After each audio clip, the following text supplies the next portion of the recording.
ശാസ്ത്രീയ യജുർവേദ പഠനം ക്ലാസ് 11 നമ്മൾ അധ്യായം 2 മന്ത്രം 21 മുതൽ 27 വരെയുള്ളതാണ് ഇപ്പോൾ നോക്കുന്നത്. 21 ദേവത പ്രജാപതിയാണല്ലോ. പ്രജാപതി എന്ന് പറയുമ്പോൾ പ്രജകളുടെ പതി, അല്ലെങ്കിൽ പ്രപഞ്ചത്തിൻ്റെ സൃഷ്ടിക്ക് പിന്നിൽ, പ്രകൃതി സൃഷ്ടിയായിട്ട് പ്രപഞ്ച സൃഷ്ടിയായിട്ട് പിന്നിൽ പ്രവർത്തിച്ച അതിൻ്റെ പാലകരാണ്. ദക്ഷ പ്രജാപതി എന്ന് പറഞ്ഞാൽ ദക്ഷൻ, അതിലൂടെയാണ് ഈ പ്രപഞ്ചമെല്ലാം ഉണ്ടായിരിക്കുന്നത്. അപ്പം സൃഷ്ടിക്ക് നേതൃത്വം കൊടുത്ത ശക്തികളെ പ്രജാപതി എന്ന് പറയും. അപ്പം അവരെ പറ്റി എന്താണ് പറയുന്നത്? നിങ്ങൾ ദിവ്യത്വം വിളമ്പുന്ന ജ്ഞാനികളാകുന്നു. അതായത് ദിവ്യത്വം വിളമ്പുന്ന ജ്ഞാനികൾ. ജ്ഞാനത്തിലൂടെയാണ് ഈ പ്രപഞ്ചമെല്ലാം സൃഷ്ടിച്ചിരിക്കുന്നത്.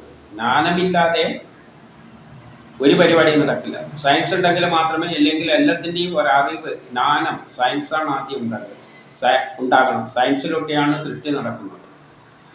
ഒരു സാമ്പാർ ഉണ്ടാക്കണമെങ്കിൽ സാമ്പാർ ഉണ്ടാക്കേണ്ട ഒരു ശാസ്ത്രമുണ്ട്. ആ ശാസ്ത്രത്തിൻ്റെ അടിസ്ഥാനത്തിൽ ആ സാമ്പാർ ഉണ്ടാകും. ഒരു വീടുണ്ടാകുന്നുണ്ടെങ്കിൽ സയൻസിൻ്റെ അടിസ്ഥാനത്തിൽ ഒരു പ്ലാൻ ഉണ്ടാക്കണം. അപ്പം സയൻസിലൂടെ മാത്രമേ, ജ്ഞാനത്തിലൂടെ മാത്രമേ എന്തുമുണ്ടാവുകയുള്ളൂ. അതുകൊണ്ട് ദിവ്യത്വം വിളമ്പുന്ന ജ്ഞാനികളാകുന്നു. അതുകൊണ്ട് തന്നെ അവർ ജ്ഞാനത്തിൻ്റെ മൂർത്തിരൂപമാണ്. ലോകത്തെ നോക്കി പരിപാലിക്കുന്നവർക്ക് എന്ത് വേണം? അതിനെപ്പറ്റിയുള്ള പൂർണ്ണജ്ഞാനം. അപ്പോൾ പൂർണ്ണജ്ഞാനമുണ്ടെങ്കിലേ ലോകത്തെ പരിപാലിക്കാൻ പറ്റുള്ളൂ. ഏതൊരു ഡിപ്പാർട്ട്മെൻറ്റിലും നൈക്കണ്ടിക്കിൽ അതിന് കഴിവുള്ള, ആ വിഷയത്തിൽ ജ്ഞാനമുള്ള ആൾക്കാർ വരണം. അതുകൊണ്ട് ആ തലപ്പത്തുള്ളവരെ മൂർത്തിരൂപമാകുന്നു. അപ്പോൾ പ്രപഞ്ച സൃഷ്ടിയെ നയിക്കുന്നവരെ അവയുടെ മൂർത്തിരൂപമാണ്. ആ ജ്ഞാനമാകുന്നു ആ പ്രജാപതിമാർ എന്ന് തിരിച്ചറിയുന്നവരെ തീർച്ചയായും ജ്ഞാനികളാകുന്നു. അപ്പോൾ ആരാണ് പ്രജാപതിമാർ എന്ന് മനസ്സിലാക്കാൻ, ജ്ഞാനത്തിൻ്റെ ഉറവിടമാണ്. ജ്ഞാനം അവരിലൂടെയാണ്, അവരുടെ ജ്ഞാനത്തിലൂടെയാണ് പ്രപഞ്ചമുണ്ടായിരിക്കുന്നത് എന്ന് മനസ്സിലാക്കുന്നവരെ ജ്ഞാനികളാണ്. അല്ലാതെ പ്രജാപതി എന്ന് മറ്റെന്തൊക്കെ ഒരു കഥാപാത്രമായിട്ട് ചിന്തിക്കുന്നവരൊന്നും ജ്ഞാനികളല്ല. പ്രജാപതി കൊണ്ട് എന്താണ് ഉദ്ദേശിക്കുന്നത്? പ്രപഞ്ചത്തെ സൃഷ്ടിക്കുന്നതിന് നേതൃത്വം കൊടുക്കുന്ന ശക്തിവിശേഷങ്ങൾ. ആ നേതൃത്വം കൊടുക്കാനുണ്ടെങ്കിൽ, കഴിവുണ്ടാകണമെങ്കിൽ അവർക്ക് അതിൻ്റെതായ ജ്ഞാനവും ഉണ്ടാകണം. അതുകൊണ്ട് എല്ലാ തരത്തിൽ നോക്കിയാൽ പ്രജാപതി എന്നത് ജ്ഞാനമായിട്ട് തന്നെ എടുക്കുക. അറിവ്, ജ്ഞാനമായിട്ട് പ്രജാപതിമാരെ എടുക്കുക. കാരണം അറിവിലൂടെയാണ് എന്തുണ്ടാകുന്നത്. ആ അറിവിൻ്റെ അടിത്തറയാണ് അവരിലാണ് കിടക്കുന്നത്. അതുകൊണ്ട് അവരെ ജ്ഞാനമായി, എല്ലാ തരത്തിലും ജ്ഞാനമായി മാറുക. അപ്പം അവരെ ഒരു കർമ്മം ഏറ്റെടുക്കണമെങ്കിൽ എല്ലാ തരത്തിലും അതിനെപ്പറ്റിയുള്ള വിഷയം അറിയുന്നവർ ആയിരിക്കണം. ദക്ഷ പ്രജാപതിയിലൂടെയാണ് ആറ്റങ്ങൾ പുതിയ വസ്തുക്കളായിട്ട് മാറുന്നത്. അപ്പോൾ അതിനെന്ത് അറിയാം? ആറ്റങ്ങളെ കൂട്ടിച്ചേർത്ത് പുതിയ വസ്തുക്കൾ ഉണ്ടാക്കേണ്ട കാര്യം അറിയാം. അങ്ങനെ പ്രജാപതിമാർ കുറേയുണ്ട്. വിഷ്ണു പ്രജാപതിയാണ്. ഇപ്പോൾ ലോകത്തെ പരിപാലിക്കേണ്ടിക്ക് ആ നിയമങ്ങൾ മുഴുവൻ അറിയണം.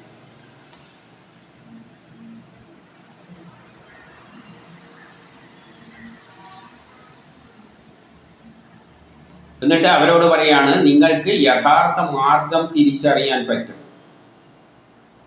നിങ്ങൾക്ക് യഥാർത്ഥ മാർഗങ്ങൾ, എങ്ങനെയാണ് കാര്യങ്ങളെ മുന്നോട്ടേക്ക് കൊണ്ടുപോകേണ്ടത് എന്ന് അറിയുന്നവരാണ് നിങ്ങൾ. നിങ്ങൾക്ക് യഥാർത്ഥ മാർഗം തിരിച്ചറിയുന്നവരാണ് ഈ പ്രജാപതിമാര്. ലോകത്തെ പരിപാലിക്കുമ്പോൾ, ലോകത്തെ സൃഷ്ടിക്കുമ്പോൾ അതിനെ എങ്ങനെ മുന്നോട്ടേക്ക് കൊണ്ടുപോകണമെന്നുള്ള യഥാർത്ഥ ജ്ഞാനം അവർക്ക് നല്ലവണ്ണമുണ്ട്. ഒരു സൃഷ്ടി നടത്തുമ്പോൾ ആ സൃഷ്ടിയെ പറ്റിയുള്ള യഥാർത്ഥ, അതിലേക്കുള്ള മാർഗങ്ങൾ അവർക്ക് പൂർണ്ണമായിട്ടും അറിയാം. നമ്മളൊരു സാമ്പാർ ഉണ്ടാക്കണമെങ്കിൽ സാമ്പാർ ഉണ്ടാക്കേണ്ട വഴികളെപ്പറ്റി നല്ലവണ്ണം അറിയുന്നവർക്കേ അത് ഉണ്ടാക്കാൻ പറ്റും. അതുപോലെ ഈ ദേവന്മാർ, ഈ പ്രജാപതിമാർ, അനേക പേരുണ്ട്. ലോകത്തെ സൃഷ്ടിക്കുന്ന പിന്നിൽ പ്രവർത്തിക്കുന്ന, പരിപാലിക്കുന്ന, അതിനെ നോക്കി നടക്കുന്ന ശക്തിവിശേഷം പലതുണ്ട്. അവരെല്ലാം യഥാർത്ഥ മാർഗം അറിയുന്നവരാണ്. ഈ യജ്ഞങ്ങളുടെ മഹത്വവും അവർക്ക് നല്ലവണ്ണം അറിയാം.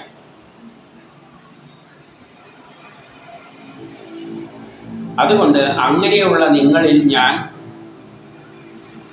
എല്ലാം സമർപ്പിക്കുന്നു. ആരെ? വാമദേവൻ എന്ന ഋഷി പറയുകയാണ്. കാരണം ഈ സൃഷ്ടിയുടെ പിന്നിലെല്ലാം നേതൃത്വം കൊടുത്ത നിങ്ങൾ എല്ലാ ജ്ഞാനവും തികഞ്ഞവരാണ്. അതുകൊണ്ടാണ് അതിൻ്റെ നേതാക്കളായത്, അതുകൊണ്ടാണ് പരിപാലിക്കുന്നത്. അങ്ങനെയുള്ള അങ്ങേർക്ക് ഞാൻ എന്നെ തന്നെ സമർപ്പിക്കുന്നു, എൻ്റെ മനസ്സിനെ ഞാനിതാ സമർപ്പിക്കുന്നു. ഇനി അടുത്തത്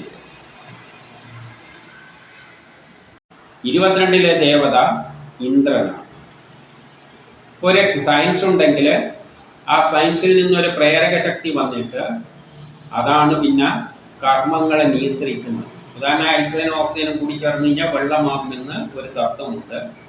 ആ തത്വത്തിൽ നിന്നൊരു പ്രേരക ശക്തി വന്ന് ആ ഹൈഡ്രജനെയും ഓക്സിജനെയും പ്രേരിപ്പിക്കും ആ സൂട്ടബിൾ കണ്ടീഷൻസിൽ. എന്നിട്ട് അവയെ വെള്ളമാക്കിയിട്ട് മാറ്റും. അങ്ങനെ പ്രേരിപ്പിക്കുന്ന, അതിൻ്റെ പിന്നിൽ ഏത് കർമ്മത്തിൻ്റെ പിന്നിലും പ്രേരിപ്പിക്കുന്ന ശക്തി വിശേഷമാണ് ഇന്ദ്രൻ. അപ്പൊ ഇന്ദ്രൻ എന്താണ് പറയുന്നത് നോക്കാം. ഇന്ദ്രനെ പറ്റി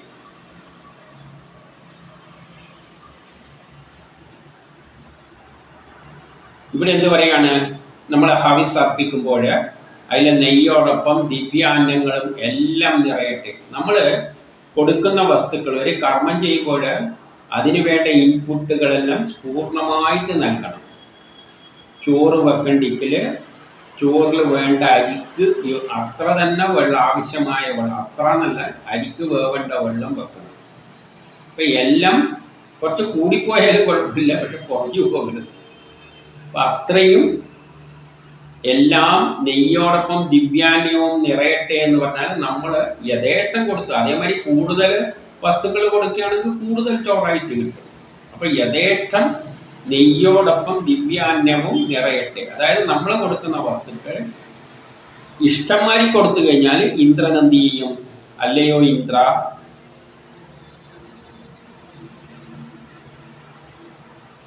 ഈ പ്രകൃതി നമ്മൾ ഈ തന്നിരിക്കുന്ന സാധനങ്ങളെല്ലാം, അല്ലെങ്കിൽ പ്രകൃതി നൽകിയ സാധനങ്ങളെല്ലാം സൂര്യന്റെ സഹായത്താലും ലോകങ്ങളാലും മരുത്തുക്കളുടെ സഹായത്താലെല്ലാം ഒന്നായിത്തീരട്ടെ.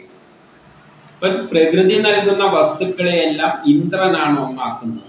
ഇവിടെ പ്രകൃതി നൽകുന്ന വസ്തുക്കൾ നമ്മൾ എടുത്ത് പ്രയോഗിക്കുമ്പോഴും പ്രകൃതിയിൽ നിന്ന് കിട്ടുന്ന സാധനങ്ങളെല്ലാം ഉപയോഗിച്ച് ഇപ്പം സിമെന്റ് ഉണ്ടാക്കണ്ടെങ്കിൽ പ്രകൃതിയിൽ നിന്ന് കിട്ടുന്ന വസ്തുക്കളെല്ലാം എടുത്തിട്ട് പൊടിച്ചിട്ട്, പണ്ട് കുത്തിപ്പൊടിച്ചിട്ടാണ്, കക്കയെല്ലാം കുത്തിപ്പൊടിച്ചിട്ടാണ് ഇതിന് വേണ്ട വെള്ളമെല്ലാം ചേർക്കുമ്പോഴാണ് ഇന്ദ്രൻ അതിൻ്റെ അകത്തുനിന്ന് അതിനെ സിമെന്റുമായി ആക്കുന്നത്. അല്ലെങ്കിൽ പ്രകൃതിയിൽ നിന്ന് കിട്ടുന്ന വസ്തുക്കൾ, ഭൂമിയിൽ നിന്നുണ്ട്, വളമുണ്ട്, വെള്ളമുണ്ട്, അതെല്ലാം ചെടികൾ വലിച്ചെടുത്തിട്ട് സൂര്യന്റെ സഹായത്താൽ എന്ത് ചെയ്യും? മരുത്തുക്കൾ ഞാൻ നേരത്തെ പറഞ്ഞു, മരുത്തുക്കൾ എല്ലാം നമ്മളെ കർമ്മങ്ങളെ സ്വാധീനിക്കുന്നുണ്ട്. അവയെല്ലാം കൂടിയിട്ട് എന്ത് ചെയ്യും? ഒന്നാക്കി തീർക്കും. ആര്? ഇന്ദ്രൻ. അങ്ങനെയാണ് ചെടികളിൽ എന്തുണ്ടാകുന്ന പൂക്കളും പാടങ്ങളും എല്ലാം ഇലകളെല്ലാം ഉണ്ടാകുന്നത്. ഈ കൊടുക്കുന്ന ഭക്ഷണം വലിച്ചെടുത്തിട്ട്, പ്രകൃതി കൊടുത്തിരിക്കുന്ന മണ്ണിലുള്ള വസ്തുക്കൾ വലിച്ചെടുത്തിട്ട്, വെള്ളമെല്ലാം വലിച്ചിട്ട്, സൂര്യപ്രകാശം, സൂര്യനെ എല്ലാം ഇവിടെ പറഞ്ഞിട്ടുണ്ട്, അതെല്ലാം കൂടി ചേർന്നിട്ട് ഭൂമിയും എല്ലാം കൂടി ചേർന്നിട്ട് ഇന്ദ്രൻ എന്ത് ചെയ്യും? ഒന്നാക്കി തീർക്കും. എന്നിട്ടാണ് പഴങ്ങളെല്ലാമായിട്ട് നമുക്ക് കിട്ടുന്നത്. എന്നിട്ട് സമർപ്പിക്കപ്പെട്ട ഹവിസ് ഉയരെ അന്തരീക്ഷത്തിൽ പൊങ്ങട്ടെ. നമുക്ക് സമർപ്പിക്കുന്ന ഹവിസ് അന്തരീക്ഷത്തിൽ പൊങ്ങട്ടെ എന്ന് പറയുമ്പോൾ അന്തരീക്ഷത്തിലേക്ക് ഉയരുന്നത് എന്താണ്? ജലമാണ്. അല്ലെങ്കിൽ ചിലതെല്ലാം കത്തിക്കുമ്പോൾ പുകരൂപത്തിലേക്ക് അന്തരീക്ഷത്തിൽ വരുന്നു. ഇവിടെ ജലത്തിനെ എടുക്കാം. മഴയായി പെയ്യുന്നതിന് നമ്മൾ ഹവിസ്, ജലം, ഭൂമി ജലം സമർപ്പിക്കുമ്പോൾ സൂര്യന്റെ പ്രകാശത്താൽ എന്താവും? ഭൂമിയിലുള്ള ജലം അന്തരീക്ഷത്തിലേക്ക് ഉയരും. ഇവിടെ 23-ലും പ്രജാപതി തന്നെയാണ് ദേവത. ആ പ്രജാപതിയോട് ചോദിക്കുകയാണ്, ആരാണ് നിന്നെ സ്വതന്ത്രമാക്കിയത്? അപ്പം കർമ്മം ചെയ്യാൻ നേതൃത്വം കൊടുക്കുന്നവർക്ക് എന്തുണ്ട്? ഫുൾ ഫ്രീഡമുണ്ട്. ഫുൾ ഫ്രീഡം കൊടുത്താൽ മാത്രമേ അവർക്ക് സ്വതന്ത്രമായിട്ട് കർമ്മം ചെയ്യാൻ പറ്റുകയുള്ളൂ. അപ്പം നിങ്ങൾ ആരാണ് സ്വതന്ത്രമാക്കിയത്? ഈ പ്രജാധിപതിമാരെ സ്വതന്ത്രമാക്കിയത്. ഇങ്ങനെ എല്ലാം സ്വന്തം ഇഷ്ടത്തിന് ചെയ്യാൻ നിങ്ങളെ ആരാണ് സ്വതന്ത്രമായിട്ട് വിട്ടത്? അപ്പോൾ സ്വാതന്ത്ര്യമില്ലെങ്കിൽ പിന്നെ എങ്ങനെയാണ് കർമ്മം ചെയ്യുക? അപ്പോൾ ഏറ്റവും പ്രധാനം, ഒരാൾ ഫുള്ളായിട്ട് ഇപ്പോൾ ഒരു പാചകം ചെയ്യുന്നതൊക്കെ സാമ്പാർ ഉണ്ടാക്കുന്നവർക്ക് ഫുൾ സ്വാതന്ത്ര്യം കൊടുക്കണം. അല്ലാതെ സാമ്പാർ ഉണ്ടാക്കുമ്പോൾ ഇടയ്ക്ക് ഒരാൾ വന്നിട്ട് അതിൻ്റെ അകത്ത് കുറച്ച് ഉപ്പിട്, അതിൻ്റെ അകത്ത് കുറച്ച് മഞ്ഞളിട്ട് എന്നെല്ലാം പറഞ്ഞു കഴിഞ്ഞാൽ പിന്നെ അയാളല്ല നീ ഉണ്ടാക്കുന്നത്, ഇയാളാണ്. അപ്പോൾ അവർക്ക് പൂർണ്ണ സ്വാതന്ത്ര്യം കൊടുക്കണം. അതേസമയം ജ്ഞാനമുള്ളവരായിരിക്കണം. ഇല്ലാത്തവരാണെങ്കിൽ അടുത്ത ഒരാൾ നിന്നിട്ടല്ല ഇത് പറഞ്ഞു കൊടുക്കേണ്ടി വരും. ഇപ്പം ഇവർ എല്ലാ ജ്ഞാനം തികഞ്ഞവരാണ് പ്രജാപതിമാർ. അപ്പം അവർക്കെന്ത് വേണം? ഫുൾ ഫ്രീഡം കൊടുക്കണം. അതാരാണ് കൊടുത്തത് ചോദിക്കണം. അതാരാണ് കൊടുത്തത്? ആ സൃഷ്ടികർത്താവ് എന്ന്. പിന്നെ അവരിലൂടെയാണ് നീ സ്വതന്ത്രനായത്. ആരാണതായിരിക്കും?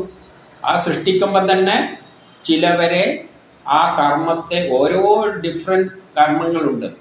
ഒരു സൃഷ്ടി നടത്തുമ്പോൾ നമ്മളിപ്പോൾ അടുക്കളയിൽ തന്നെ ഒരു സൃഷ്ടി നടത്തുമ്പോൾ ചോറുണ്ടാക്കുന്നവരുണ്ട്, സാമ്പാർ ഉണ്ടാക്കുന്നവരുണ്ട്, പായസം ഉണ്ടാക്കുന്നവർ. ഓരോ ആർക്കും അതിൻ്റേതായ വിധിച്ചോട്. ഇപ്പോൾ ഒരു വീട് വെക്കുമ്പോൾ മേസ്ത്രിമാരാണ് കല്ലിൻ്റെ എല്ലാം നോക്കിയെങ്കിൽ കാർപ്പൻറ്റേഴ്സാണ് മരത്തിൻ്റെ നോക്കുക. അങ്ങനെ ഓരോക്കെ ഇലക്ട്രീഷ്യൻ, അങ്ങനെ ഓരോ അതിൻ്റെ ജ്ഞാനമുള്ള പ്രജാപതിമാരെ അതിൻ്റെ കർമ്മം ഏൽപ്പിക്കും. അതുപോലെയാണ് സൃഷ്ടിയിൽ ഏർപ്പിച്ചിരിക്കുന്നത്. അപ്പോൾ അതിനാരാണ്? ആ സൃഷ്ടിക്ക് തീരുമാനിച്ച ശക്തി തന്നെ. അതാരാണ്? ആ ഈശ്വരൻ. അവനിലൂടെയാണ് നീ സ്വതന്ത്രനായത്. അത് സ്വതന്ത്രമാക്കി കൊടുത്തു. പക്ഷെ ഏതുമാതിരിയെ അവനിലൂടെയാണ് സ്വതന്ത്രനായത് എന്ന് പറയുമ്പോൾ അവൻ തീരുമാനിക്കുന്ന മാതിരി ചെയ്യുകയാണെങ്കിൽ നിനക്ക് ഫുൾ ഫ്രീഡം ഉണ്ട്. അവൻ്റെ ആഗ്രഹമുണ്ട്. ഈ ഭൂമി എങ്ങനെയാണ്, പ്രപഞ്ചം എങ്ങനെയാണ് സൃഷ്ടിച്ചു പോകേണ്ടതെന്ന് ഒരു പ്ലാനുണ്ട്. ആ പ്ലാനിനനുസരിച്ച് ചെയ്യുകയാണെങ്കിൽ നിനക്ക് ഫുൾ ഫ്രീഡം അവൻ തന്നിരിക്കുന്നു. ആർക്ക് വേണ്ടിയാണ് നീ സ്വതന്ത്രമാക്കപ്പെട്ടത്? ആർക്ക് വേണ്ടിയാണ് ഇത് സ്വതന്ത്രമാക്കിയിട്ടത്? അവനെ സ്വതന്ത്രമാക്കിയത് നീ ഇതേപോലെയെല്ലാം ചെയ്തു എന്ന് പറഞ്ഞ് അവന് വേണ്ടി തന്നെയാണ്. ആ ഈശ്വരന് വേണ്ടി തന്നെയാണ്. പ്രപഞ്ചം ഇപ്പം ഞാൻ ഒരാളോട് മേസ്ത്രിയോട് പറയുകയാണ് നിങ്ങൾക്ക് ഫുൾ ഫ്രീഡം തരുന്നു എന്ന് പറഞ്ഞാൽ എന്തിനുള്ള ഫ്രീഡമാണ്? എൻ്റെ പ്ലാൻ അനുസരിച്ച് ചെയ്യാനുള്ള ഫ്രീഡമാണ്. ഞാനൊരു പ്ലാൻ തന്നിട്ടുണ്ട്, അതുപോലെ ചെയ്യണം. അപ്പോൾ ഫ്രീഡം എന്തിനു വേണ്ടി? ആരാണ് കൊടുത്തത്? ഞാൻ തന്നെയാണ്. ആർക്ക് വേണ്ടിയാണ്? എനിക്ക് വേണ്ടി തന്നെയാണ്. അതുമാതിരി പ്രപഞ്ചം സൃഷ്ടിക്കുന്നതിന് ഫ്രീഡം കൊടുത്തത് ആ ശക്തി വിശേഷമാണ്. ആർക്ക് വേണ്ടി? അതിനു വേണ്ടി തന്നെ. അവന് വേണ്ടി തന്നെയാണ് നീ ആക്കപ്പെട്ടത്. ഞങ്ങൾ പുരോഗമനത്തിനായി ശ്രമിക്കുമ്പോൾ നമ്മൾ ഈ ലോകത്തെ നമ്മളെല്ലാം കർമ്മം ചെയ്യുകയാണ്.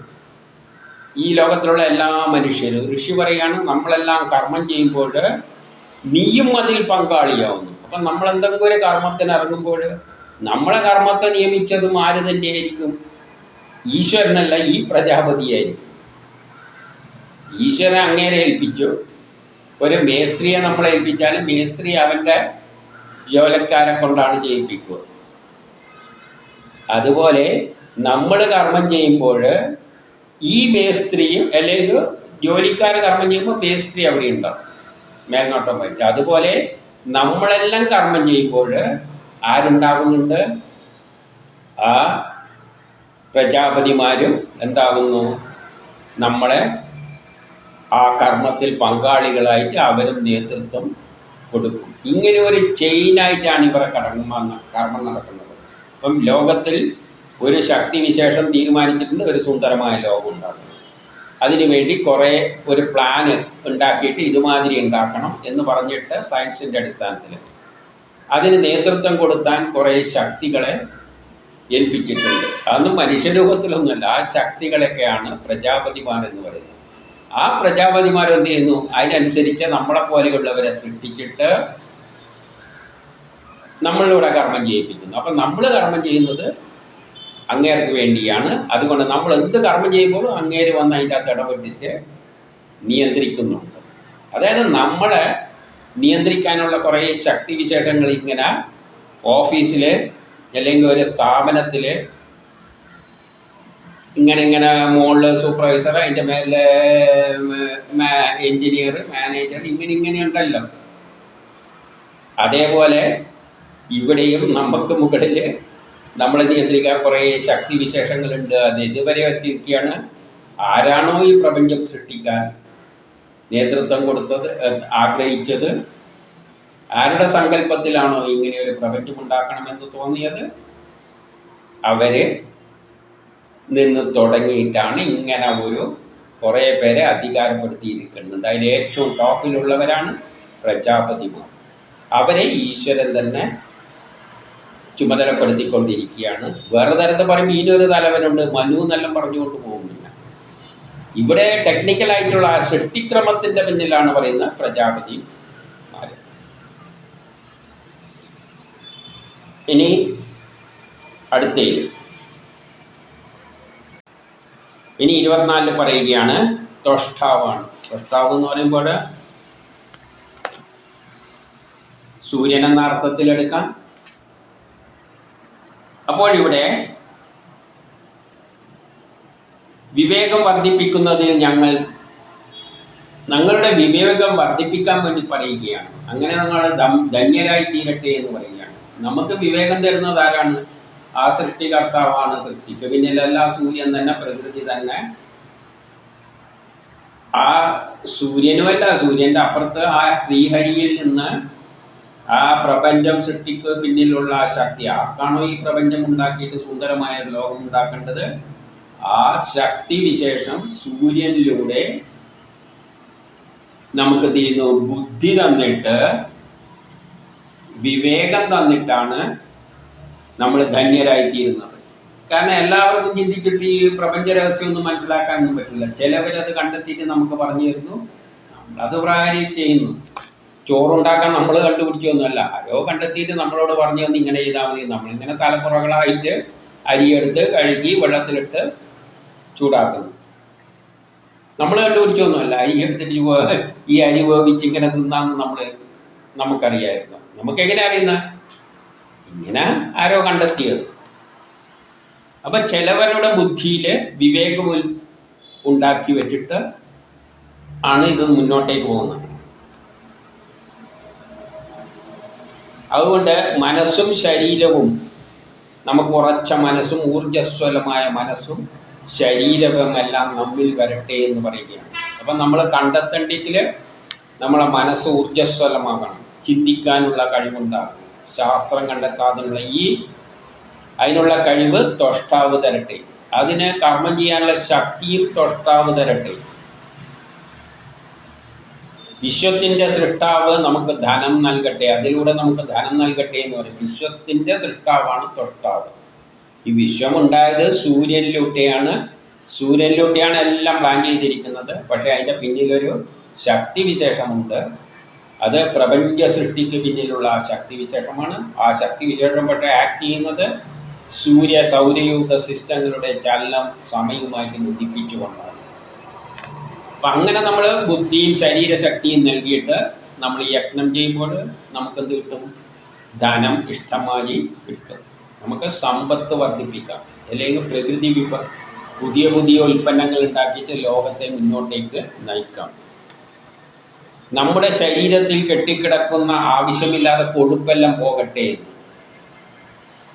നമ്മുടെ ശരീരത്തിൽ കെട്ടിക്കിടക്കുന്ന കൊഴുപ്പ് എങ്ങനെയാണ് പോകുന്നത്? അധ്വാനിക്കുമ്പോൾ. എല്ലാവരും ഒരു ചുക്കും ചെയ്യാതെ കെട്ടിപ്പിടിച്ച് കിടന്നു കഴിഞ്ഞാൽ വയറും തള്ളും, എല്ലാം തള്ളും. ശരീരം ഇങ്ങനെ കൊടുത്തു വരും. അപ്പോൾ നമ്മുടെ ശരീരത്തിലൂടെ കൊഴുപ്പെല്ലാം പോകട്ടെ എന്ന് പറയണമെങ്കിൽ നമുക്ക് ബുദ്ധിശക്തി വേണം, കർമ്മം ചെയ്യാനുള്ള താല്പര്യം ശരീരശക്തി വേണം. അതിന് ബുദ്ധിശക്തിയുടെ ശാസ്ത്രങ്ങൾ കണ്ടെത്തണം. ശാസ്ത്രങ്ങൾ കണ്ടെത്തിയിട്ട് അതിൻ്റെ സഹായത്താൽ നമ്മൾ ശരീരം ഇളകി കർമ്മം ചെയ്യുമ്പോൾ നമ്മളെ കൊഴുപ്പെല്ലാം തന്നാലും പോയിക്കൊള്ളും. അല്ലെങ്കിൽ കൊഴുപ്പെല്ലാം മടിഞ്ഞു കൂടിയിട്ട് ഒരവസ്ഥയിൽ രോഗം പിടിച്ച് കിടക്കേണ്ടി വരും. ഇനി 25 വിഷ്ണുവാണ്. അപ്പോൾ ഇതിൻ്റെ എല്ലാം പിന്നിൽ കൺട്രോൾ ചെയ്യുന്ന ഒരു ശക്തി വിശേഷമുണ്ട്. ആ ശക്തി വിശേഷമാണ് വിഷ്ണു. അടുത്ത മന്ത്രത്തിൻ്റെ വിഷ്ണുവാണ്. അപ്പം വിഷ്ണുവിനെ കണ്ണുമൂക്കുള്ളതൊന്നുമായിട്ട് കണ്ടേക്കരുത്. ഇതെല്ലാം ചില കൺട്രോൾ ചെയ്യുന്ന ചില ശക്തികളാണ്. നമ്മളെ കൺട്രോൾ ചെയ്യുന്ന കുറേ ശക്തി വിശേഷങ്ങളുണ്ട്. നമ്മൾ തന്നെ മനസ്സിൽ ഓരോന്ന് തോന്നിയിട്ടാണ് എന്തെല്ലോ ചെയ്യുന്നത്. ഇവിടെ ഇരിക്കുമ്പോൾ പെട്ടെന്ന് നമുക്കൊരു തോന്നൽ തോന്നും, ശരി പോയിട്ട് ഒരു യൂട്യൂബ് അപ്ലോഡ് ചെയ്ത് കളയാം. അത് എല്ലാവരുടെ മനസ്സിലും തോന്നില്ലല്ലോ. അപ്പോൾ ഓരോ ആളെ മനസ്സിൽ തോന്നിച്ചിട്ട് ചെയ്യിപ്പിക്കുന്നതിൻ്റെ പിന്നിൽ ഒരു പ്രേരക ശക്തിയുണ്ട്. അപ്പോൾ ആ പ്രേരിപ്പിക്കുന്ന ശക്തിയെ സയൻസിൽ നമ്മൾ ഉപയോഗിക്കുന്നില്ല. സയൻസിലെ ഈ മൊബൈലിൻ്റെ തത്വം, മൊബൈലിൻ്റെ അകത്ത് ഇങ്ങനെയാണ് നമ്മൾ സംസാരിക്കും, ഇങ്ങനെയാണ് എന്ന് പറയല്ലാതെ നമ്മളെ കൊണ്ട് ആരാണ് ഈ സംസാരിപ്പിക്കുന്നത് എന്നുള്ളതൊന്നും, ഈ മൊബൈൽ ഉണ്ടാക്കാൻ പ്രേരിപ്പിച്ചത് ആരാണ്, ഇതൊന്നും അങ്ങനെ ഒരു പ്രേരക ബലങ്ങളുണ്ട്. ആ ബലങ്ങളെ സയൻസ് എടുക്കുന്നില്ല. പ്രപഞ്ചത്തിലെ എല്ലാ സംഭവങ്ങളും ഉണ്ടാകുമ്പോൾ എന്തോ ഒരു പ്രേരണ ഉണ്ടാകും, എന്തെങ്കിലും മനസ്സിൽ തോന്നും. ഇരിക്കുമ്പോൾ അവനിട്ട് ഒരു 2 കൊടുത്തിട്ട് വരാൻ നോക്കുമ്പോഴാണ് പാര വെക്കാനെല്ലാം നടക്കുന്നത്. പിന്നെ ആ പാര വെപ്പിലൂടെയാണ് ലോകം മുഴുവൻ കുഴപ്പങ്ങളിലേക്കെല്ലാം ചാടുന്നത്. ഓരോ തോന്നൽ തോന്നുമ്പോഴാണ്. ലോകമഹായുദ്ധങ്ങൾ ഉണ്ടായത് തന്നെ ഓരോ ആക്കി ഇരിക്കുമ്പോൾ ഓരോന്നും തോന്നും. ഈ തോന്നലുകളാണ് ലോകത്തെ മാറ്റിമറിക്കുന്നത്, അല്ലാതെ സയൻസ് അല്ല. സയൻസ് അതിനെ സഹായിക്കുന്നു. നമ്മളൊരു കർമ്മം ചെയ്യുമ്പോൾ സയൻസ് അവിടെ വരുന്നതാണ് പറഞ്ഞിരിക്കുന്നത്. നമ്മൾ ശാസ്ത്രം മനസ്സിലാക്കിയിട്ട് കർമ്മം ചെയ്യുമ്പോൾ സയൻസ് വരും, അപ്പോഴേ സയൻസ് വരും. പക്ഷെ അതിന് മുമ്പിൽ പ്രേരിപ്പിക്കുന്ന ഒരു ശക്തി വിശേഷമുണ്ട്. ഒരു സയൻസ് കണ്ടെത്തണമെന്ന് തോന്നിയിട്ടാണ്. ആപ്പിൾ വീഴുമ്പോൾ ചിന്തിച്ചു എന്തുകൊണ്ടാണ്. അപ്പം ആ തോന്നല് എല്ലാവർക്കും ആപ്പിൾ വീഴുമ്പോൾ തോന്നുന്നില്ല, ചിലവർക്ക് ആ തോന്നലുണ്ടാകുന്നുള്ളൂ. അപ്പം തോന്നലിന് പ്രേരിപ്പിക്കുന്ന ഒരു ശക്തി വിശേഷമുണ്ട്, അത് സയൻസിൽ എടുക്കുന്നില്ല. അതേപോലെ സൃഷ്ടിക്ക് മുമ്പിൽ പിന്നെല്ലാം ഒരു പ്ലാൻ അനുസരിച്ചാണ് നീങ്ങുന്നത്. ആ പ്ലാനിൽ നിന്നൊരു പ്രേരക ശക്തി വരുന്നുണ്ട്, അതിനെയാണ് വിഷ്ണു എന്ന് പറയുന്നത്. ഇനി 25ാമത്തെ മന്ത്രത്തിൽ വിഷ്ണുവിലൂടെ എന്താണ് പറയുന്നത് എന്ന് നോക്കാം.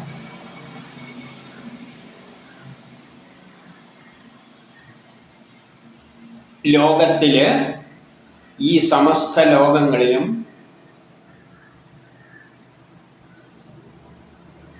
തേജസ് ഒഴുക്കാൻ സാധിക്കുന്ന ഈ യജ്ഞങ്ങളെല്ലാം നടക്കുന്നത് ഈ ലോകത്തിൻ്റെ തേജസ് വർദ്ധിപ്പിക്കുന്ന, അതായത് ലോകം പുരോഗമിച്ച് പോകുന്നതിന് പിന്നിലുള്ള യജ്ഞങ്ങളെല്ലാം നടക്കുന്നത് ജഗതി ഛന്ദസ്സിലാണ്. അപ്പം പ്രപഞ്ചത്തിൽ ലോകമെന്ന സമസ്ത ഇടങ്ങളിലും പ്രപഞ്ചം മുഴുവൻ നടക്കുന്ന സംഭവവികാസങ്ങളെയാണ് ജഗതി ഛന്ദസ്സിലൂടെ മനസ്സിലാക്കേണ്ടത് എന്ന് പറയുകയാണ്. അപ്പം എന്താണ് ഒരു മന്ത്രം ജഗതി ഛന്ദസ്സിലാണെങ്കിൽ അത് ഈ പ്രപഞ്ചം മുഴുവൻ യൂണിവേഴ്സിനെ പറ്റിയുള്ള അതും അതിൻ്റെ അപ്പുറവുമുള്ള കാര്യങ്ങളെ പറ്റിയാണ്.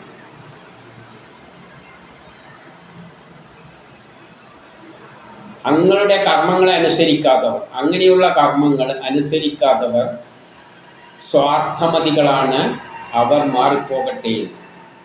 അപ്പം പ്രപഞ്ചത്തെ മുഴുവൻ സ്വാധീനിക്കുന്ന കർമ്മങ്ങൾ നമ്മൾ ചെയ്യാൻ ഇറങ്ങുമ്പോൾ അത് ജഗതി ഛന്ദസ്സിലൂടെയാണ് നമ്മൾ ചെയ്യുന്നത്.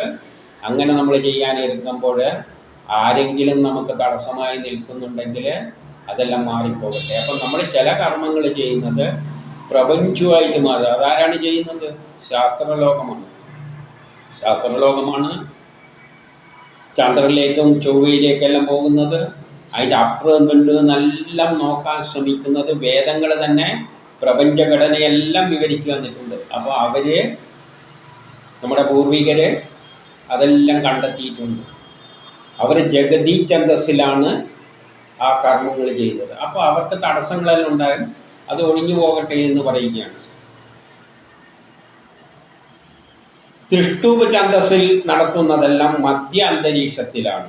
തൃഷ്ടൂപ ഛന്ദസ് എന്ന് പറയുമ്പോൾ ആറ്റങ്ങളെല്ലാമായിട്ട് ബന്ധപ്പെട്ടതാണ്. അത് മധ്യാന്തരീക്ഷത്തിലാണ്. അന്തരീക്ഷത്തിലാണ് ആറ്റങ്ങളായിട്ടുള്ളത്. ഈ ഭൂമിയിൽ കിടക്കുന്ന വെള്ളം പോലും ആകാശത്തിൻ്റെ അങ്ങ് മുകളിലേക്കെത്തുമ്പോൾ അയനൈസ് ചെയ്തിട്ട് ആറ്റങ്ങളുടെ രൂപത്തിലാണ് അവിടെ ഉള്ളത്, അല്ലെങ്കിൽ അയോണുകളുടെ രൂപം, ആറ്റമൈസ് ചെയ്യുകയാണ്. ആറ്റങ്ങൾ എന്ന് പറഞ്ഞാൽ രുദ്രനാണ്. അതുകൊണ്ട് രുദ്രനെ നോക്കണ്ടെങ്കിൽ എവിടെ പോകണം എന്ന് പറഞ്ഞാൽ ചുടലപ്പറമ്പിൽ പോകണം എന്ന് പറയുന്നത്. കത്തിച്ച് ചാമ്പലാക്കുന്നിടത്താണ് ആറ്റങ്ങളെ കാണുന്നത്. അല്ലേ സൂര്യൻ്റെ ചൂട് കൊണ്ട് ഇവിടെയുള്ള വസ്തുക്കളെല്ലാം ബാഷ്പീകരിച്ച് അങ്ങ് മുകളിലോട്ട് എത്തുമ്പോൾ അത് ആറ്റത്തിൻ്റെ രൂപത്തിലേക്ക് മാറിക്കൊണ്ടിരിക്കും. അപ്പം ഈ യജ്ഞങ്ങളെല്ലാം അങ്ങനെയുള്ള യജ്ഞങ്ങളും മനുഷ്യർ നടത്തുന്നുണ്ട് തൃഷ്ടൂപ് ഛന്ദസ്സിൽ. അത് കെമിസ്ട്രി ആയിട്ട് ബന്ധപ്പെട്ടതാണ്. സോമയാഗത്താലാണ്. സോമയാഗത്തിൽ നമ്മൾ തീയിൽ സോമം അർപ്പിക്കുമ്പോൾ അത് ബാഷ്പീകരിച്ച് പൊടിയോടുകൂടി അങ്ങ് അന്തരീക്ഷത്തിൽ ആറ്റോമൈസ് ചെയ്ത് ചാർജ് കണങ്ങളായിട്ട് മാറിയിട്ട് ആ ചാർജാണ് മേഘങ്ങളെ യോജിപ്പിച്ചിട്ട് മഴയായിട്ട് പെയ്യുന്നത്. അതപ്പം തൃഷ്ടൂപ് ഛന്ദസ്സിലാണ് ചെയ്യുന്നത്. അപ്പോൾ അങ്ങനെ വരുന്ന ഇഷ്ടക്കേടുകളെ അങ്ങ് മാറ്റിത്തരണം. അങ്ങനെ നമ്മൾ ശാസ്ത്രത്തിൻ്റെ, സയൻസിൻ്റെ, കെമിസ്ട്രിയുടെ അടിസ്ഥാനത്തിൽ കർമ്മങ്ങൾ ചെയ്യുമ്പോൾ വല്ല ഇഷ്ടക്കേടുകൾ സംഭവിക്കുകയാണെങ്കിൽ അതെല്ലാം നമുക്ക് മാറ്റിത്തരണം. അതായത് നമ്മൾ ചെയ്യുമ്പോൾ ചില തടസ്സങ്ങൾ ശരിയായ തരത്തിൽ ചെയ്തിട്ടില്ലെങ്കിൽ ഉദ്ദേശിച്ച കാര്യമൊന്നും സാധിക്കില്ല. സോമയാഗത്തിൽ നീരെല്ലാം ശുദ്ധമായിട്ട് അതേപോലെ പറയുന്ന മാതിരി ചെയ്തിട്ടില്ലെങ്കിൽ ഇഷ്ടക്കേടുണ്ടായാൽ ഈ പറയുന്ന കർമ്മങ്ങളൊന്നും മഴയൊന്നും പെയ്തില്ല എന്ന് വരും. ഭൂമിയിൽ നമ്മൾ യജ്ഞം ചെയ്യുന്നത് ഗായത്രി ഛന്ദസ്സിലാണ്. ഞാൻ പറഞ്ഞു, ഭൂമിയായിട്ട് ബന്ധപ്പെട്ട എല്ലാ കർമ്മങ്ങളും, നമ്മളെ കുടുംബകാര്യങ്ങളായാലും ഭൂമിയും സൂര്യനുമായിട്ട് ചുറ്റിപ്പെട്ടിട്ടുള്ള എല്ലാ കർമ്മങ്ങളും നമ്മൾ ചെയ്യുന്നത് ഗായത്രി ഛന്ദസ്സിലാണ്. ഒരു മന്ത്രം ഗായത്രി ഛന്ദസ്സിലാണ് പറയുന്നുണ്ടെങ്കിൽ അതിൻ്റെ അർത്ഥം ഈ ഭൂമിയായിട്ടും നമ്മളുമായിട്ട് ബന്ധപ്പെട്ട കാര്യങ്ങളല്ല, പ്രപഞ്ചത്തിൻ്റെ കാര്യമൊന്നുമല്ല, അല്ല കെമിസ്ട്രി ആറ്റത്തിൻ്റെ കാര്യമൊന്നും അല്ല. നമ്മളെ ഭൂമിയായിട്ട് അതിൽ കെമിസ്ട്രിയും വരും, പ്രപഞ്ചമായിട്ട് വരും. പക്ഷെ നമ്മൾ ചെയ്യുന്ന കർമ്മങ്ങളായിട്ട്, ഇപ്പം നമ്മൾ റോക്കറ്റ് വിടുകയാണെങ്കിൽ നമ്മൾ തന്നെയല്ലേ ചെയ്യുന്നത്. അപ്പം ഇതൊന്നും അങ്ങനെ വേർതിരിക്കാനൊന്നും പറ്റില്ല. എന്നാലും നമ്മൾ ചെയ്യുന്ന നമ്മളുമായിട്ട് ബന്ധപ്പെട്ട എല്ലാ കർമ്മങ്ങളും, അതിപ്പം ബഹിരാകാശത്തേക്ക് വിടുന്ന ആകാം, കെമിസ്ട്രി ആകാം, അങ്ങനത്തെ ഉള്ളതെല്ലാം ഗായത്രി ഛന്ദസ്സിലാണ്. അപ്പോൾ ഇവിടെ തിന്മ ചെയ്യുന്നവരെ മാറ്റിത്തരണം. അങ്ങനെ നമ്മൾ യജ്ഞം ചെയ്യുമ്പോൾ ഇവിടെ ആരെങ്കിലും നമ്മളെ കർമ്മങ്ങൾ പറയുമ്പോൾ തടസ്സം വരുത്തുന്നുണ്ടെങ്കിൽ നമ്മളത് നമ്മളെ അതിൽ നിന്ന് രക്ഷിക്കണേ എന്ന് വിഷ്ണുവിനാണ് ഇതിൻ്റെ എല്ലാം സംരക്ഷണ ചുമതല. അപ്പം നമ്മൾ ചെയ്യുന്ന കർമ്മങ്ങൾ ബഹിരാകാശ കർമ്മങ്ങൾ ഉണ്ടാകാം ജഗതി ഛന്ദസ്സിൽ, കെമിസ്ട്രിയായിട്ട് ബന്ധപ്പെട്ട കർമ്മങ്ങൾ ഉണ്ടാകും തൃഷ്ടൂപ് ഛന്ദസ്സിൽ, അല്ലെങ്കിൽ ഭൂമിയായിട്ട് നടക്കുന്ന ഇവിടെ നടക്കുന്ന എല്ലാ ചികിത്സയും അങ്ങനത്തെ ഇതെല്ലാം പാചകമെല്ലാം ഇവിടെ നടക്കുന്ന എന്തുണ്ടെങ്കിലോ ഭൂമിയായിട്ട് ബന്ധപ്പെട്ടതെല്ലാം ഗായത്രി ഛന്ദസ്സിലും ആയിരിക്കും.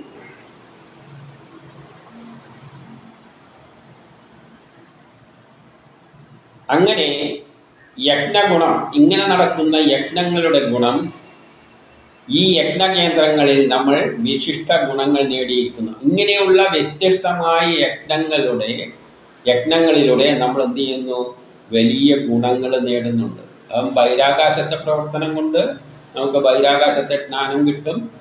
ആറ്റങ്ങളെ പറ്റിയുള്ള തൃഷ്ടൂപ് ഛന്ദസ്സിലൂടെ പഠിക്കാൻ ശ്രമിച്ചാൽ കെമിസ്ട്രി, രാസവസ്തുക്കളെല്ലാം ഉണ്ടാക്കാം. ഭൂമിയിലെ യജ്ഞങ്ങൾ, ഇപ്പം കൃഷി ആയാലും മറ്റേ എല്ലാം ആയാലും ഗായത്രി ഛന്ദസ്സിലും ചെയ്യാം. ഇത്തരം ക്ഷേത്രങ്ങളിൽ ഈ ഏരിയയിൽ നമ്മൾ വർക്ക് ചെയ്യുമ്പോൾ നമുക്കതിൻ്റെ ഗുണം നേടിത്തരണേ എന്ന് പറയുകയാണ്.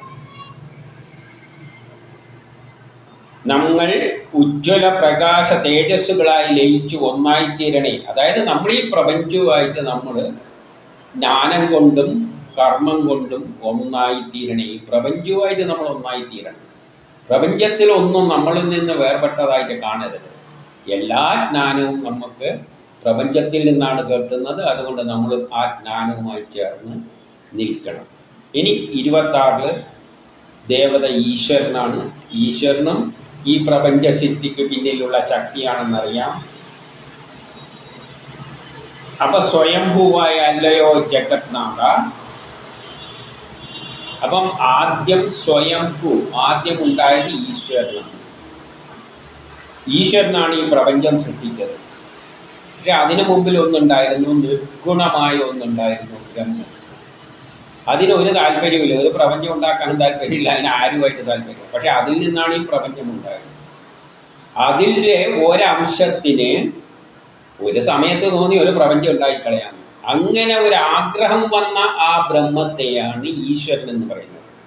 അപ്പം ബ്രഹ്മവും ഈശ്വരനും തമ്മിലുള്ള ഒരു ചെറിയ വ്യത്യാസമുണ്ട്. ബ്രഹ്മം തന്നെയാണ് ഈശ്വരൻ, പക്ഷേ ബ്രഹ്മത്തിന് ഒരു താല്പര്യമില്ല. ഈശ്വരന് ഒരു പ്രപഞ്ചം ഉണ്ടാക്കണമെന്നുള്ള ഒരു താല്പര്യമുണ്ട്. അതേ താല്പര്യമുള്ളൂ, അല്ലാതെ നമ്മളെ പറ്റിയൊന്നുമല്ല. പ്രപഞ്ചം ഉണ്ടാക്കാൻ വേണ്ടി നമ്മളെ സൃഷ്ടിച്ചിട്ട് നമ്മളെ തൊഴിലാളികളാക്കി കണ്ടുകൊണ്ട് ജോലി ചെയ്യിപ്പിക്കുന്നു എന്നല്ലാതെ, അല്ല നമ്മൾ അത് പറയുന്ന വഴിയാണ് നമ്മൾ ജോലി ചെയ്യുന്നത്, അല്ലാതെ അതിന് നമ്മളോട് വേറെ ഉത്തരവാദിത്വമൊന്നുമില്ല. നമ്മളൊന്ന് ചോദിച്ചാലും തരാനും പോകുന്നില്ല ഈശ്വരൻ. അപ്പം നിർഗുണമായ ബ്രഹ്മത്തിന് പ്രപഞ്ചം ഉണ്ടാക്കില്ല. നിർഗുണമായിരിക്കുന്നതാണ് ബ്രഹ്മം എന്ന് പറഞ്ഞിട്ടുണ്ട്. അതിൽ നിന്നാണ് പ്രപഞ്ചം ഉണ്ടായത്. അപ്പം അതിന് സ്വഭാവങ്ങൾ, ആഗ്രഹങ്ങളൊന്നുമില്ല. പക്ഷെ ഈശ്വരനൊരാഗ്രഹമുണ്ട്. ഈശ്വരൻ്റെ ആഗ്രഹം എന്ന് പറഞ്ഞാൽ പ്രപഞ്ചം ഉണ്ടാക്കണമെന്നാണ്. അപ്പം അതിനെ ബ്രഹ്മം എന്ന് പറയാൻ പറ്റില്ല. അതുകൊണ്ട് ആ ബ്രഹ്മത്തിന് ആദ്യം ഒരു സൃഷ്ടി നടത്തണം എന്നുള്ള ചിന്ത വരുമ്പോൾ അതിൻ്റെ പേര് മാറ്റി അതിനെ ഈശ്വരനാക്കി. യഥാർത്ഥത്തിൽ ബ്രഹ്മം തന്നെയാണ്, വലിയ വ്യത്യാസമൊന്നുമില്ല. പക്ഷെ അതിനൊരാഗ്രഹമുണ്ട്, ഒരു പ്രപഞ്ചം ഉണ്ടാക്കുന്നത്. അതുകൊണ്ടാണ് സ്വയംഭൂ, അതാദ്യമുണ്ടായി.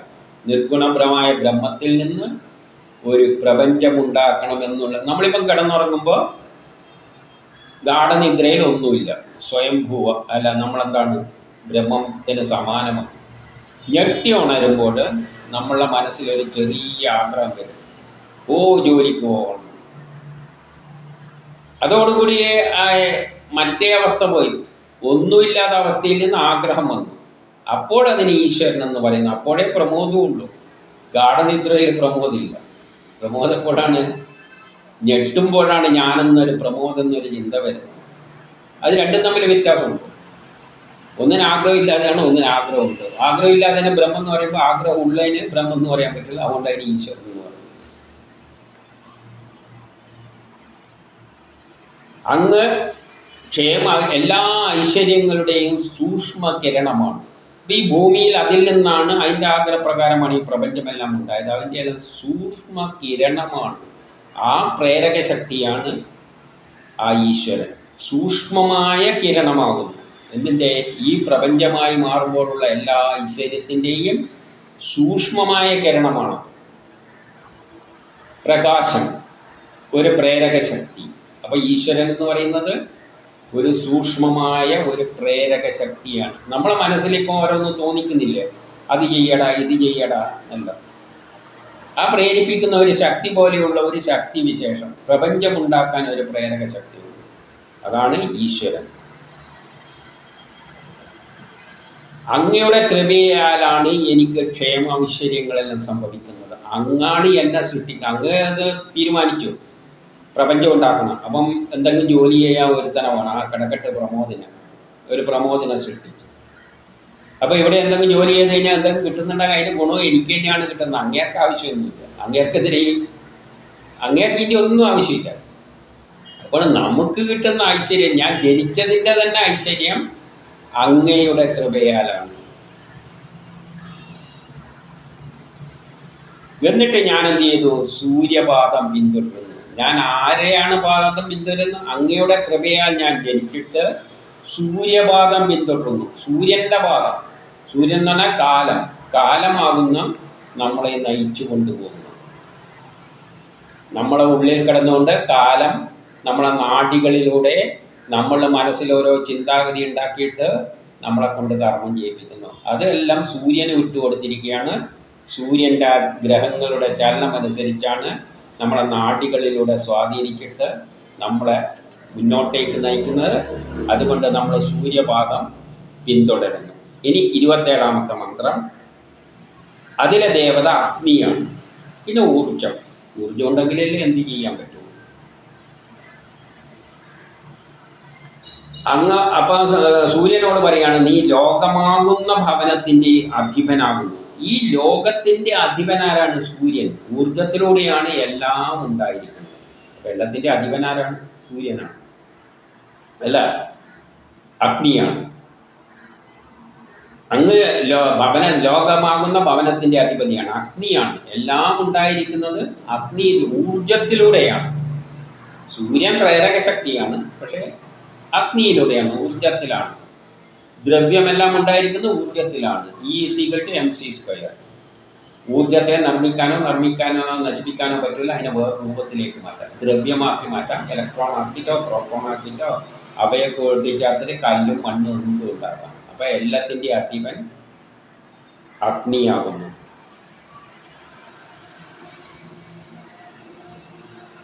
അങ്ങയുടെ അനുഗ്രഹത്താൽ ഞാൻ വീട്ടിൻ്റെ ഒരു നല്ല നായകനാകട്ടെ എന്ന് പറയുകയാണ്.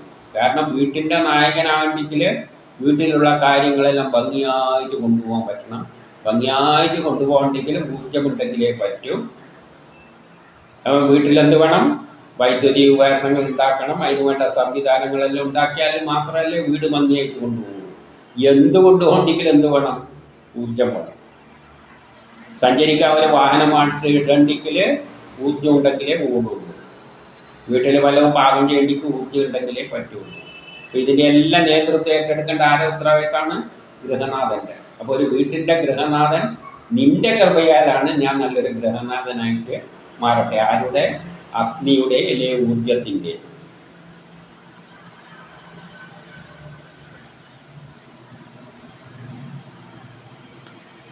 ഞാനത് ആഗ്രഹിക്കുന്നത് അങ്ങനെ ആയതുകൊണ്ടാണെന്ന്. ഞാൻ എന്തുകൊണ്ടാണ് അങ്ങനെ ആഗ്രഹിക്കുന്നത്? നീ എന്നെ നയിക്കണമെന്ന്. കാരണം ഇവിടെ എന്തെങ്കിലും എനിക്ക് ചെയ്യേണ്ടെങ്കിൽ നീ ഉണ്ടെങ്കിലേ സാധിക്കൂ. എനിക്ക് ആരോടെങ്കിലും എന്തെങ്കിലും പറയണ്ടെങ്കിൽ എൻ്റെ ചുണ്ടണക്കിയാലേ പറ്റുള്ളൂ. ചുണ്ടണക്കണ്ടെങ്കിൽ ഊർജ്ജമാണ്. ഭക്ഷണത്തിൽ നിന്നുള്ള ഊർജ്ജമാണ്, അഗ്നിയാണ്, ഊർജ്ജമാണ് എന്നെ സംസാരിക്കാൻ പ്രേരിപ്പിക്കുന്നത്. അപ്പം എൻ്റെ എല്ലാ കർമ്മവും അങ്ങയിൽ നിന്നായതുകൊണ്ടാണ് ഞാനങ്ങനെ പറയുന്നത്. നീ എന്നെ ഗൃഹസ്ഥനാക്കി മാറ്റുക.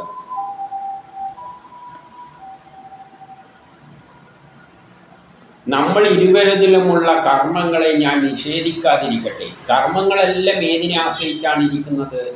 അഗ്നിയെ ആശ്രയിച്ചാണ്. എന്ത് കർമ്മം, ഒരു ചോറുണ്ടാക്കണ്ടെങ്കിലോ എന്ത് ചെയ്യണ്ടെങ്കിലോ ഒരു കല്ല് പൊട്ടിക്കണ്ടെങ്കിലോ ഊർജം വേണം.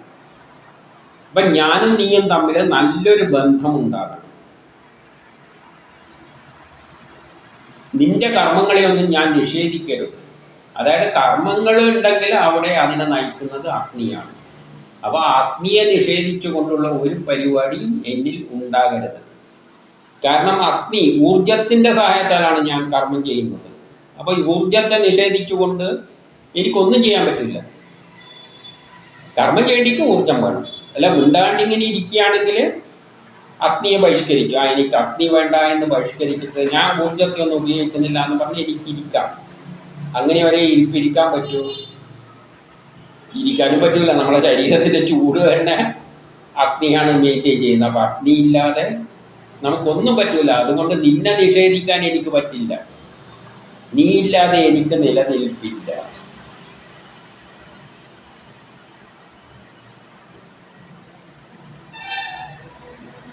അതുകൊണ്ട് 100 വർഷം ജീവിക്കാൻ ആഗ്രഹിക്കുന്ന ഞാൻ സൂര്യ സൂക്ഷ്മപദം പിന്തുടരുന്നു. സൂര്യനെ പിന്തുടരുകയാണ്. എനിക്ക് 100 വർഷത്തോളം ജീവിക്കണമെന്നുണ്ട്. അത് ആരെ പിന്തുടർന്നാലേ പറ്റും? സൂര്യനാണ് നമ്മുടെ ആയുസ് തീരുമാനിക്കുന്നത്. 50 വയസ്സ് എന്ന് പറഞ്ഞാൽ ഭൂമി സൂര്യനെ 50 പ്രാവശ്യം ചുറ്റുന്നവരെ. 70 വയസ്സ് വരെയാണ് എൻ്റെ ആയുസ്സെങ്കിൽ ഭൂമി സൂര്യനെ 70 പ്രാവശ്യം ചുറ്റുന്നത് വരെ.